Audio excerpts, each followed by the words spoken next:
Em nome do Pai, do Filho e do Espírito Santo. Amém. Vinde, Espírito Santo, enchei os corações dos vossos fiéis e acendei neles o fogo do vosso amor. Enviai o vosso Espírito e tudo será criado, e renovareis a face da terra. Continuamos as nossas reflexões sobre a caridade que, ao contrário da inveja, se alegra com as coisas boas dos outros. Agora focalizaremos, para tirar daí alguma lição, um caso de inveja triste que se deu entre os apóstolos de Cristo. Eles eram humanos, como nós. Tinham tentações, tinham fraquezas. É um consolo para nós, cheios de defeitos, que eles também tenham tido tentações de inveja e tenham fraquejado nisso e tenham tido que lutar. E ao mesmo tempo é algo que nos oferece um grande ensinamento sobre o amor generoso. Aconteceu que, indo Jesus a caminho de Jerusalém com os seus discípulos, chegaram a ele dois irmãos, Tiago e João, os filhos de Zebedeu, acompanhados pela mãe chamada Salomé, uma das mulheres que seguiam, como diz o Evangelho, e serviam ao Senhor. A mãe adotou um ar solene, um olhar suplicante. Prostrou-se diante de Jesus para lhe fazer um pedido. E o que pediu? O melhor para os filhos, como é próprio de uma mãe. Ordena que estes meus dois filhos se sentem no teu reino, um à tua direita e outro à tua esquerda. Nada menos. Pedia os dois primeiros lugares naquele reino, que tanto ela como os filhos ainda imaginavam que seria um reino terreno. Jesus olhou para ela, imagino que carinhosamente divertido. Sorrindo, dirigiu-se aos dois que tinham vindo conchavados com a mãe e lhes disse: não sabeis o que pedis. Podeis beber o cálice que eu devo beber?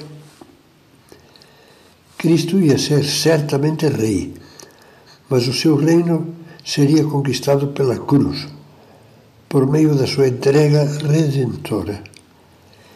Eles não sabiam ainda o que significava. Saberiam mais tarde. Mas mesmo assim, com simplicidade inconsciente, responderam sem hesitar: podemos beber. Como se estivessem dizendo: estamos dispostos a tudo, contanto que nos tenhas no teu reino, como homens de confiança, bem perto de ti. E é aí que aparece a inveja, e rompe de um modo feio. Os 10 outros apóstolos, que tinham ouvido tudo, indignaram-se contra os dois irmãos. Pronto, já estava armada a briga. O Evangelho não a descreve em detalhes, mas todos sabemos as caras que fazemos, as palavras que dizemos e o tom com que falamos quando estamos morrendo de raiva.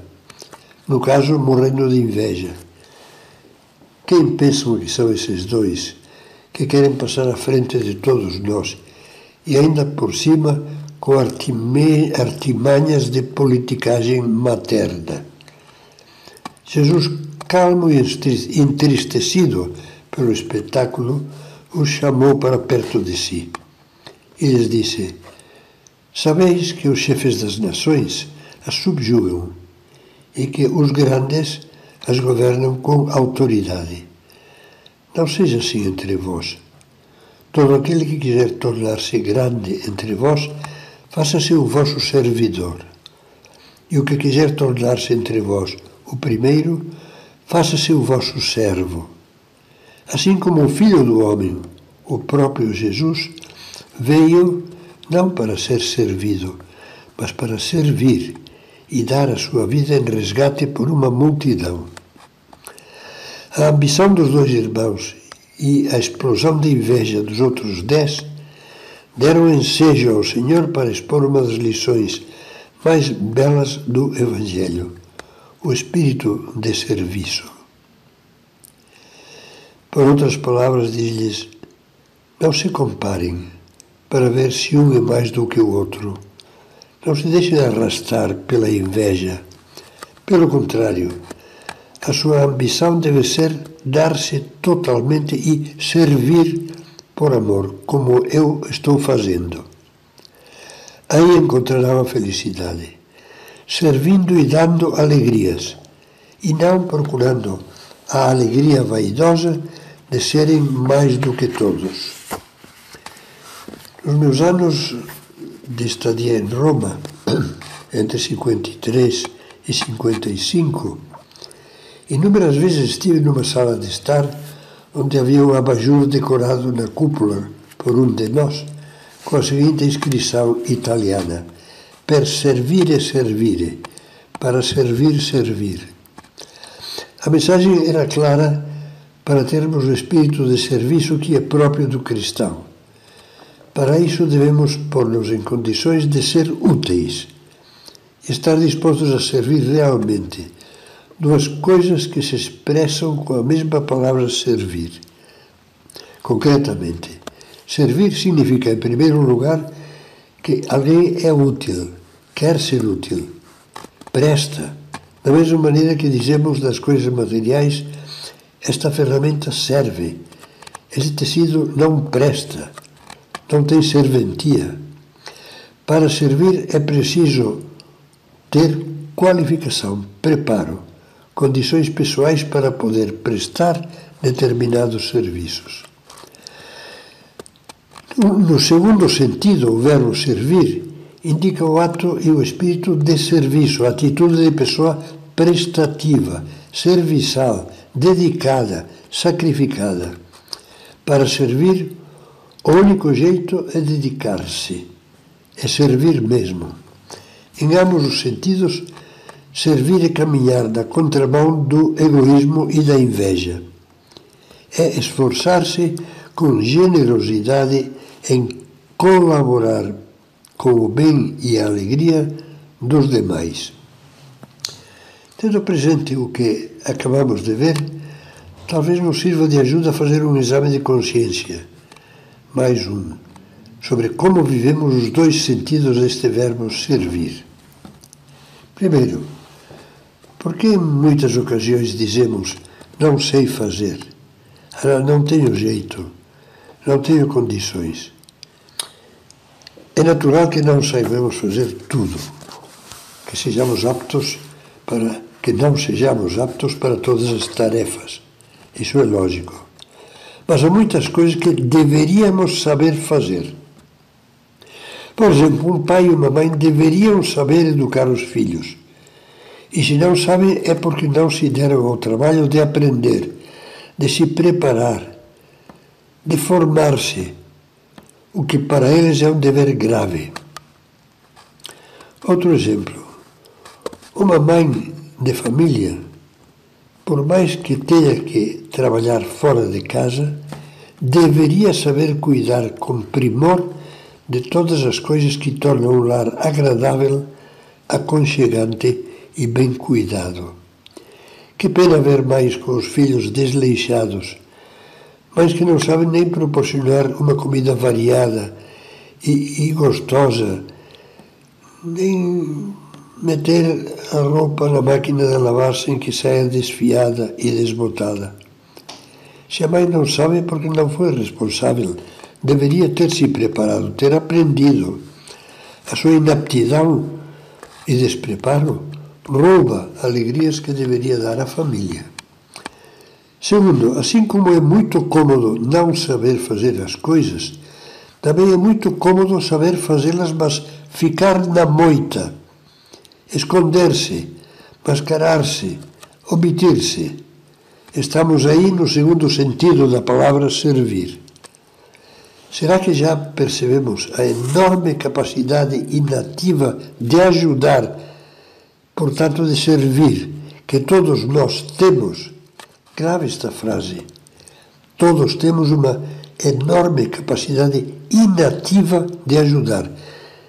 Capacidade temos, mas não a pomos em ação. Que acha se pegássemos uma vez papel e um lápis e fizéssemos uma lista em várias colunas com as nossas possibilidades. Por exemplo, as seguintes, mesmo que alonguemos um pouco a meditação.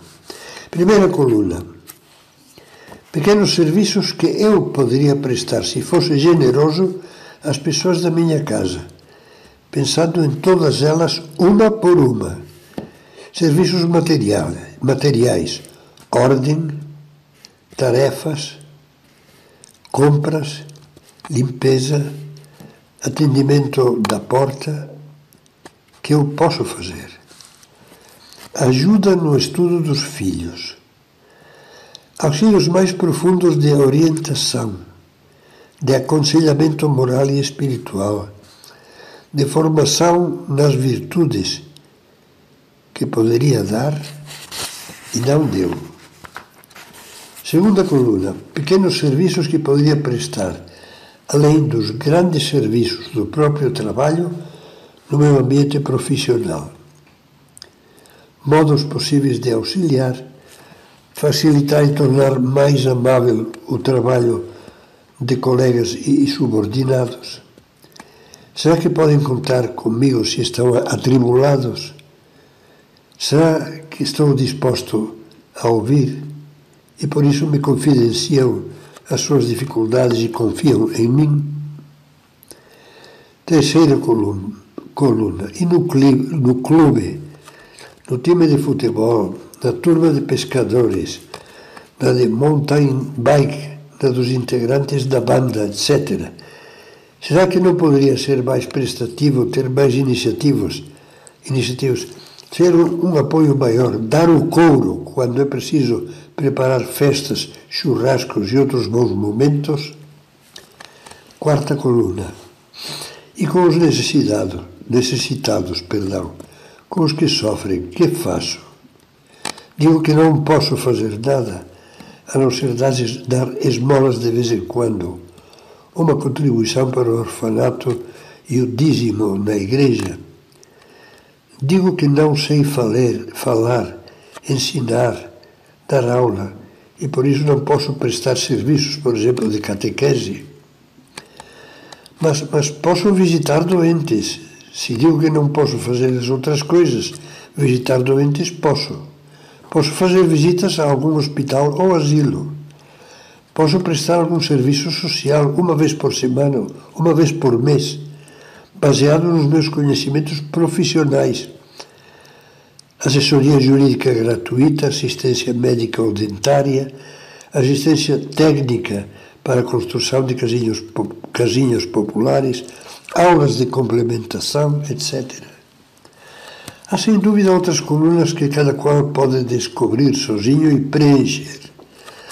Mas sejam quantas forem, o que importa é tirar delas propósitos concretos de servir mais, muito mais, conscientes de que assim daremos as alegrias que devemos aos outros.